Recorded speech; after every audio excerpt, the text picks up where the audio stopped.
So in this presentation, I will go deeply into the engineering part of the project, where I will explain you the project timeline, and through survey, energy audit, design, commissioning, and measurement verification. I will not go too deep into details. We will also publish those, as you see in your agendas, there's a QR code which you can scan and join our Telegram group, and we will display all our presentations. We will share all our presentations in that group as well. So the first one is, I will show you the project timeline, the building survey, energy audit, design, commissioning, and measurement verification parts. As I said earlier, we have two phases, the design phase and the construction phase. I don't have a pointer on the screen. I cannot show it, right?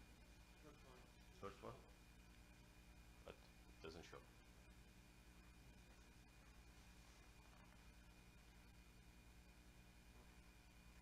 Okay. Yes. So this is the design phase before construction and the construction phase.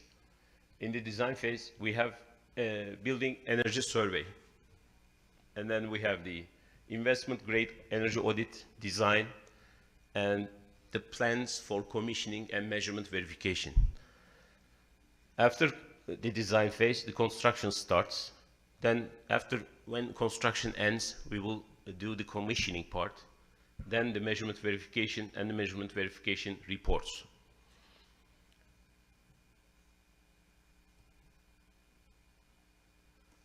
So building survey is actually where you take the picture of the current building in regards to prepare this building for the design phase. Actually, this building survey skips to the design phase and makes a team together with the audit, energy audit.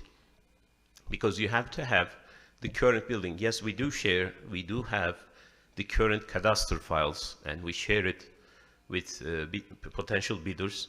But this is not the current building. So you have to go inside the building, scan it thoroughly, and make the building survey to prepare it for the design application.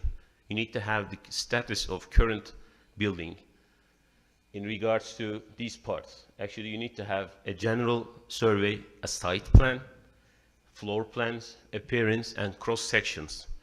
You will display all mechanical, electrical, and structural parts of the building so that you can design this building on the survey, including your energy efficiency measures, which you have conducted over the energy audit part.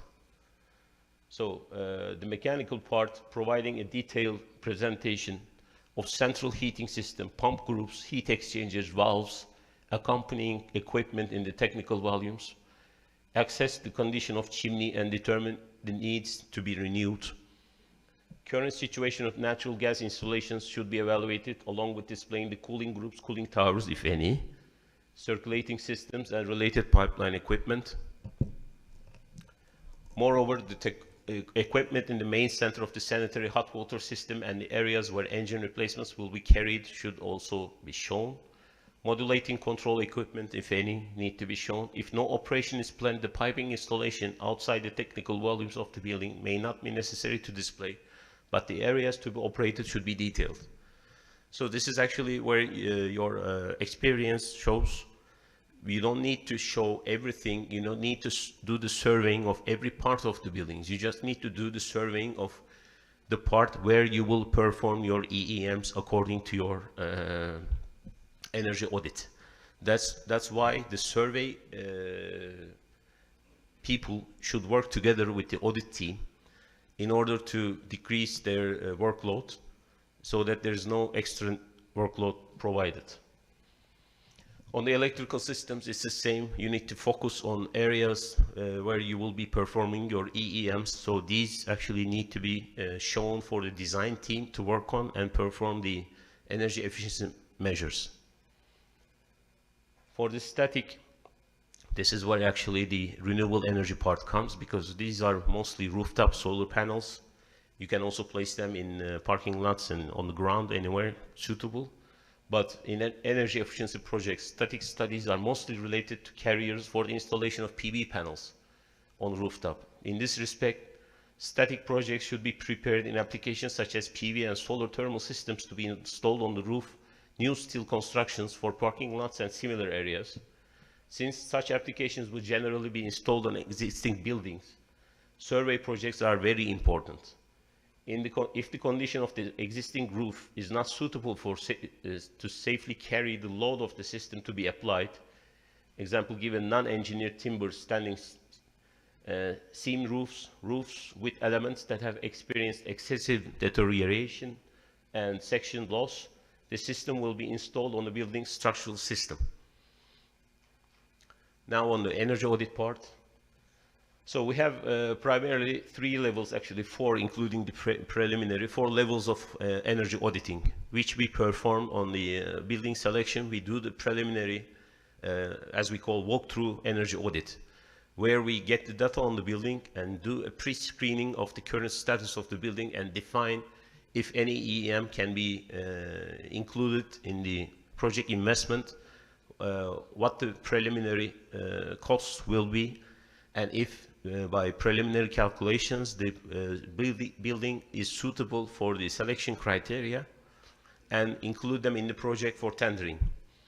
So we do compare it with similar buildings as well.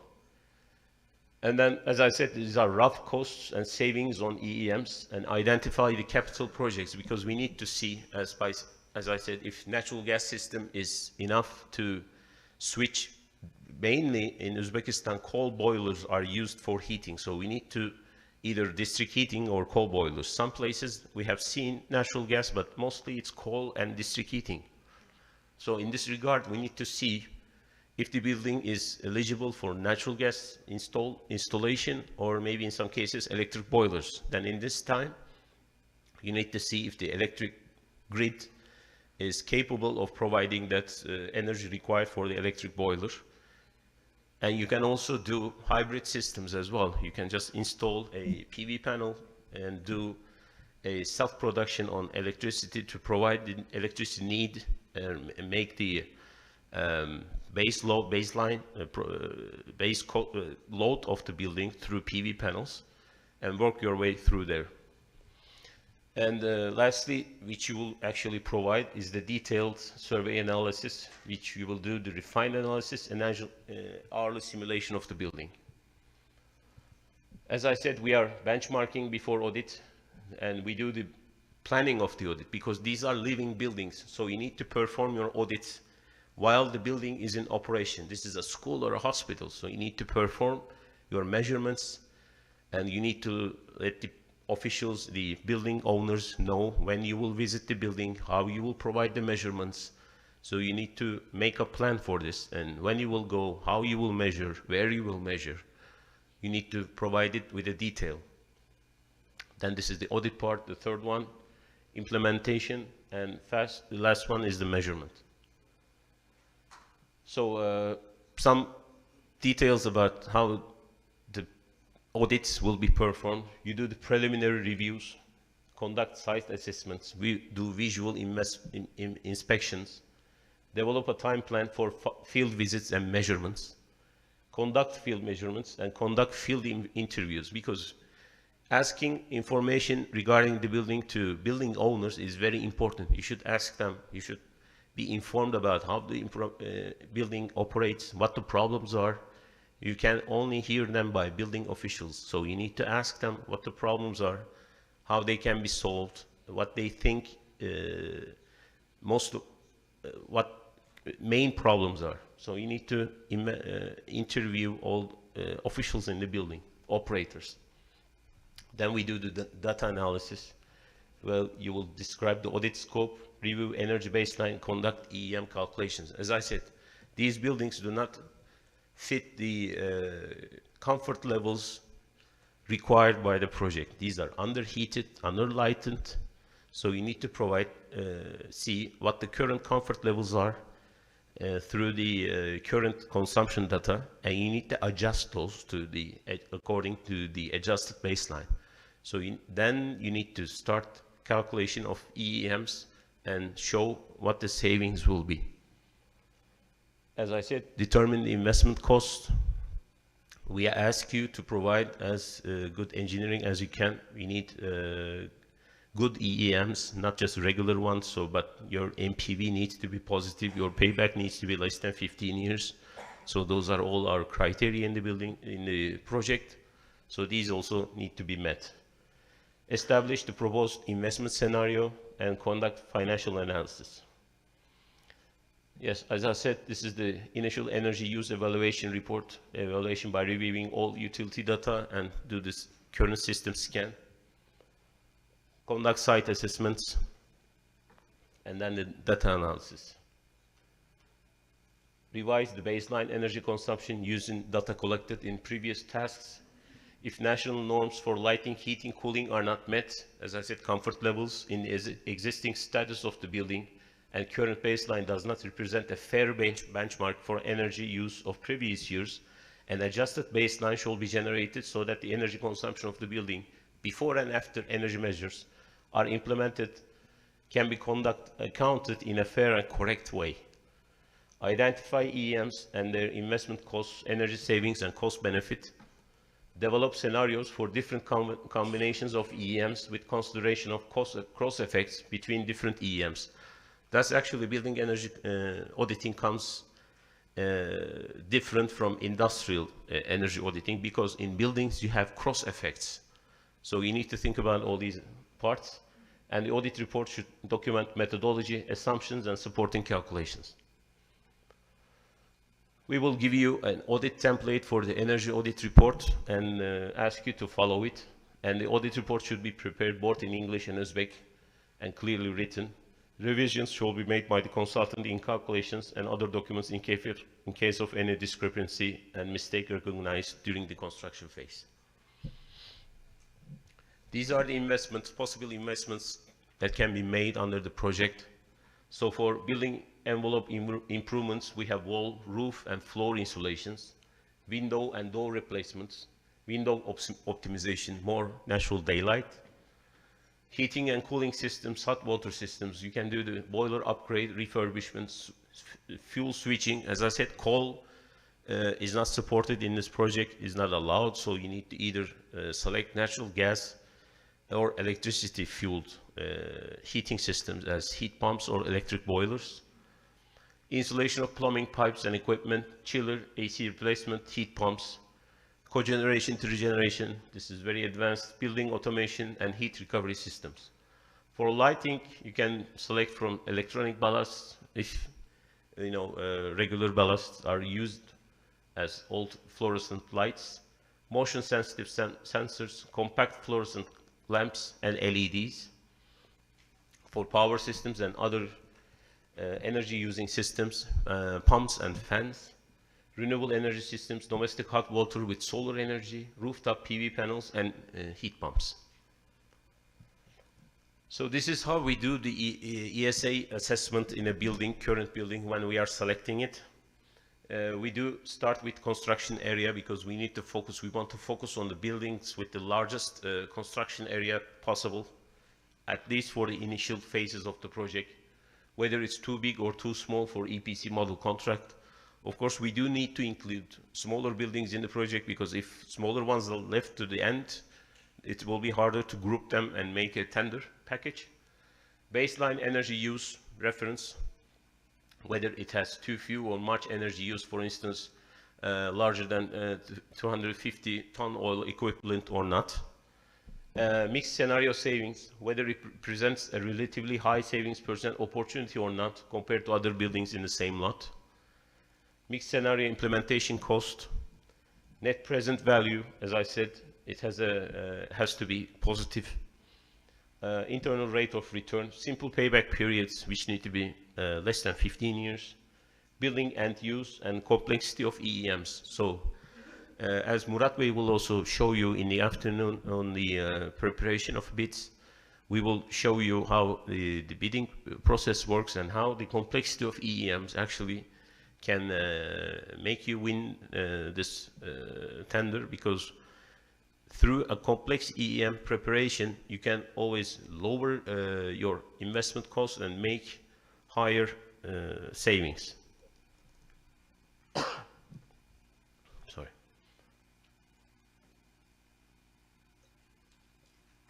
So in the design phase, actually you can call this project in two phases. Let's call phase one before construction, phase two, the construction phase.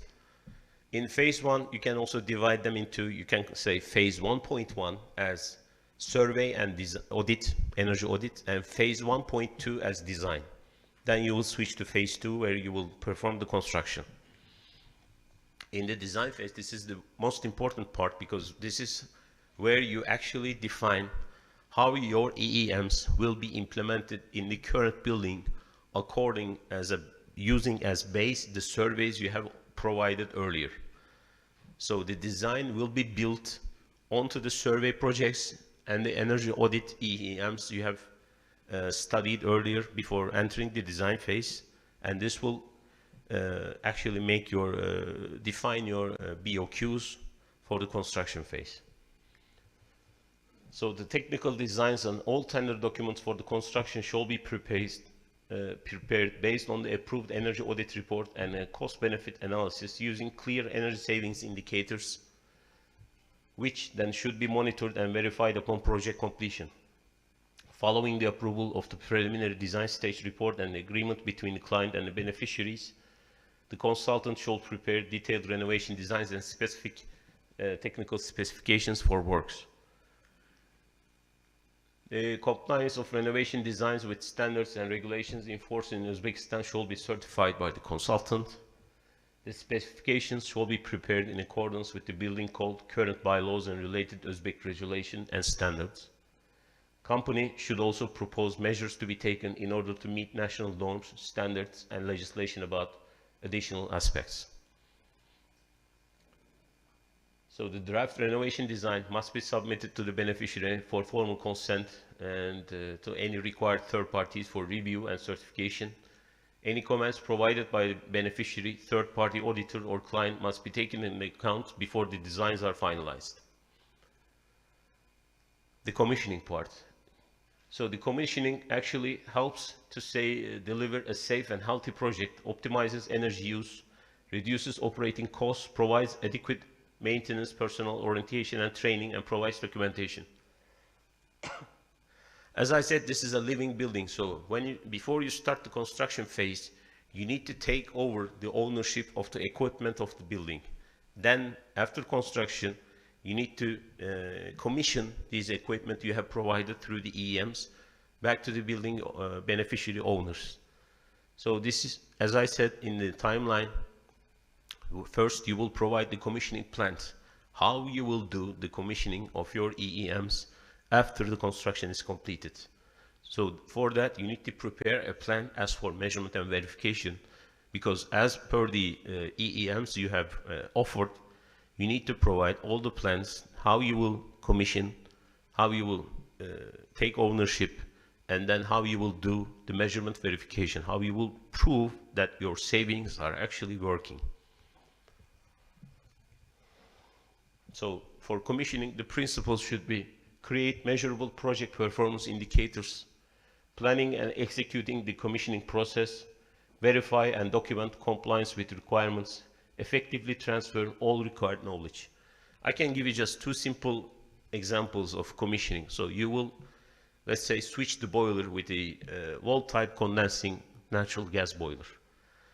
First, you have to define what the current efficiency is that for the boiler you will be replacing. That gives you a performance criteria, let's say a COP. Then you will switch it with a newer one with a much higher efficiency. Then you need to also, after installation, prove that your installed equipment actually works as per design. This is called commissioning. Then you need to give ownership of this equipment, explain how the beneficiaries this works, and you need to give them all the operation data. So you have to plan, test, train, and report everything. First, systems within the scope of commissioning can be HVAC and automation, internal and external lighting, domestic hot water systems, renewable energy systems. As per the PVs, you need to show them what you showed in your reports. So you need to show that the expected output is actually becoming real, and you need to show them that this is working. HVAC system settings and control. So for tests, you need basic controls and tests, pre-functional checklists, pre-commissioning, startup, and functional tests. For tests, you need to develop a test procedure, conduct, execute tests, creation of test data reports, records, system performances, independent systems, heating systems, cooling systems, sensors and measurement infrastructure, building automation system. Because as I said, these are there are two values in a building: static and changing variables. So for that, you need to have a building automation system where your measurement verification plan and structure will be built upon. You need to make sure that with the dependent changing variables, your measurement verification system also adapts to those changes and shows that although the building usage or heating degree days change, your building is operated as expected, not promised. You need to give, and I will show you later in this slides, I will show you how we define the measurement verification. So you need to have the energy management system installed in the building so that you can monitor your measurement and verification data.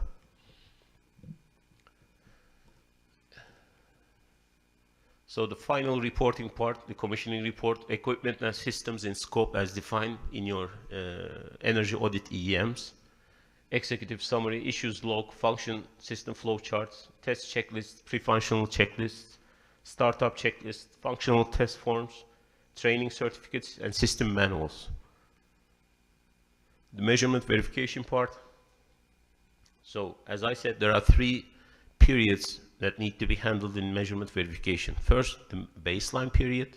Second, the installation period. And third, the reporting period. This is how the timeline works in the measurement and verification. You need to have the measured baseline energy. This is where you define your current building and what the building will actually consume after consumption for increased comfort levels.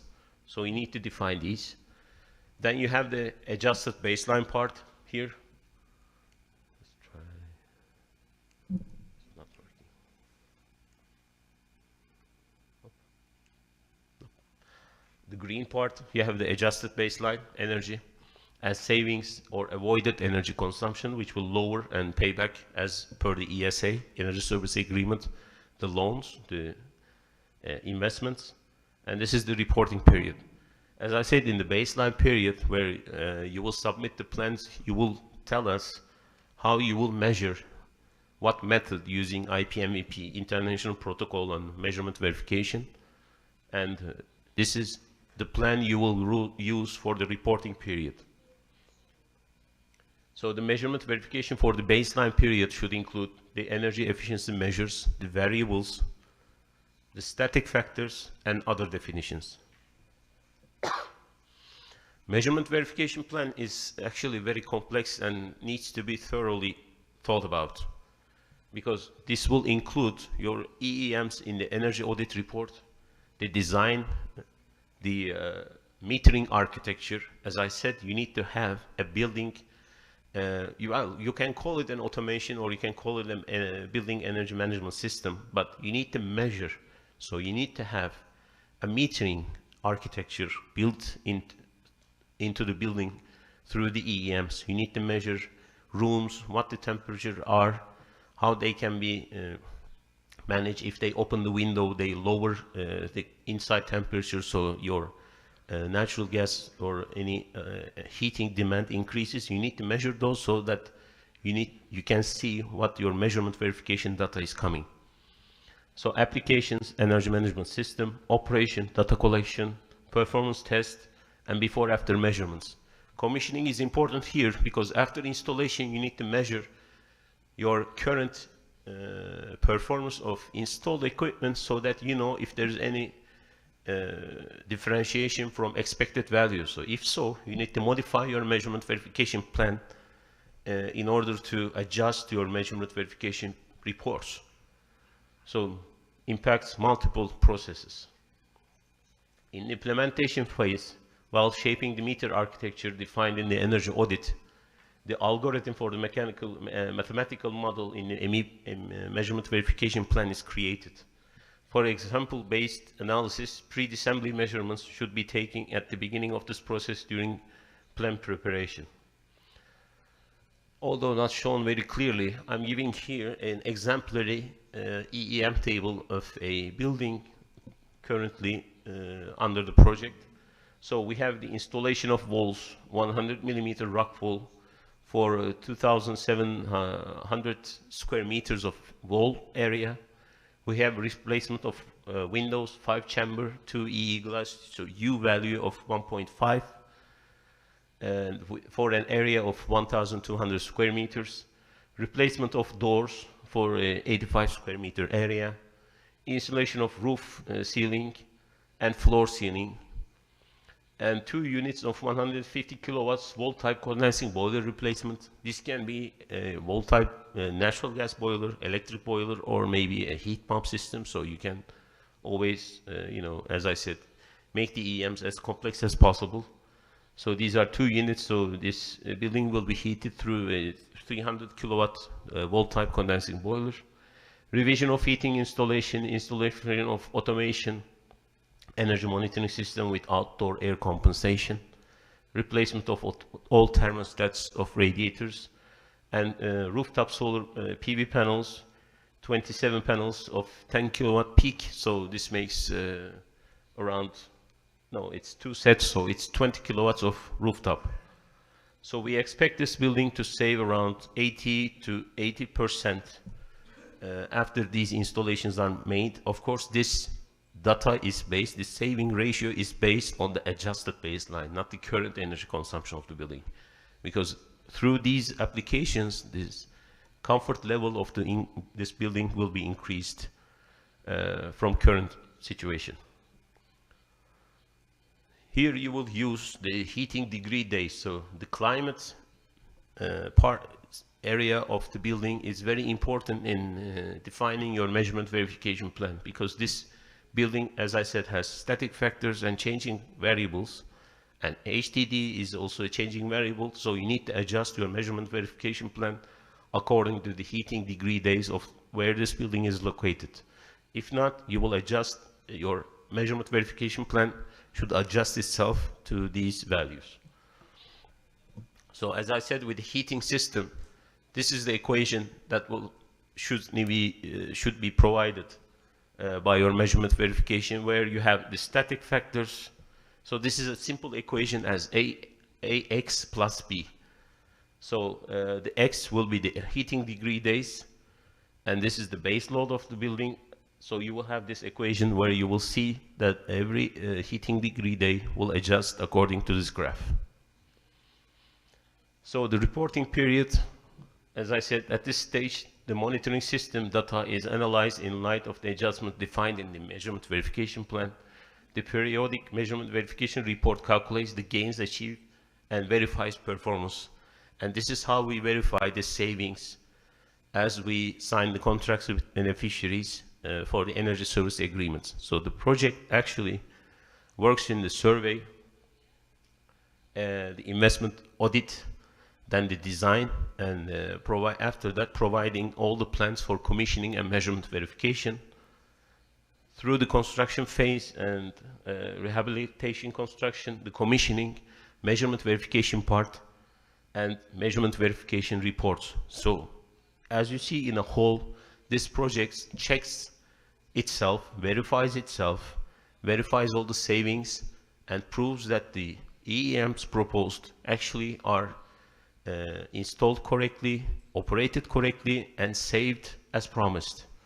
So this is how we guarantee that the energy service agreements will work. If not, we need to adjust them according to the measurement verification reports. Thank you.